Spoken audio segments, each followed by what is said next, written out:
বাংলাদেশ ক্রিকেটে ছোট দলগুলোর সঙ্গে যতগুলো ম্যাচ খেলেছে তার মধ্যে বেশিরভাগ ম্যাচই তারা হেরে গিয়েছে ছোট দলগুলোর সঙ্গে।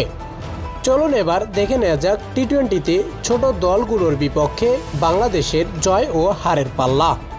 প্রথমে ধরা যাক বর্তমান সিরিজের কথা। যুক্তরাষ্ট্রের বিপক্ষে এই প্রথম ম্যাচ খেলেছে বাংলাদেশ। সেই প্রথম ম্যাচটি যুক্তরাষ্ট্রের কাছে 5 উইকেটের ব্যবধানে হেরে গিয়েছে লাল সবুজের বাংলাদেশ। এরপরে আসা যাক স্কটল্যান্ডের বিপক্ষে। স্কটল্যান্ডের বিপক্ষে এ যাবত 2টি ম্যাচ খেলেছে বাংলাদেশ, সেই 2টি বাংলাদেশ হেরে গিয়েছে স্কটল্যান্ডের কাছে। এরপর আসা যাক হংকংয়ের বিপক্ষে। হংকংয়ের বিপক্ষে বাংলাদেশ একটি টি-20 ম্যাচ খেলেছিল, সেই ম্যাচটি বাংলাদেশ হংকংয়ের কাছে হেরে গিয়েছিল। এরপর আসা যাক আয়ারল্যান্ডের বিপক্ষে। আয়ারল্যান্ডের বিপক্ষে বাংলাদেশ 5টি ম্যাচ জিতেছে এবং 2টি ম্যাচ হেরে গিয়েছে। এরপর আসা যাক নেদারল্যান্ডের বিপক্ষে। নেদারল্যান্ডের বিপক্ষে 3টি ম্যাচ বাংলাদেশ জিতেছে এবং 1টি ম্যাচ হেরে গিয়েছে নেদারল্যান্ডের কাছে।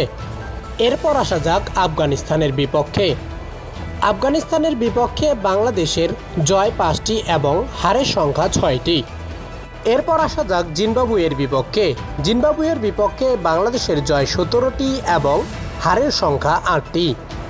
এছাড়াও বাংলাদেশ খেলেছিল ওমানের বিপক্ষে, আরব আমিরাতের বিপক্ষে, নেপালের বিপক্ষে, কেনিয়ার বিপক্ষে, পাপুয়া নিউ গিনির বিপক্ষে এবং মালয়েশিয়ার বিপক্ষে খেলেছে বাংলাদেশ। এই দলগুলোর বিপক্ষে এখনও হারের মুখ দেখেনি বাংলাদেশ।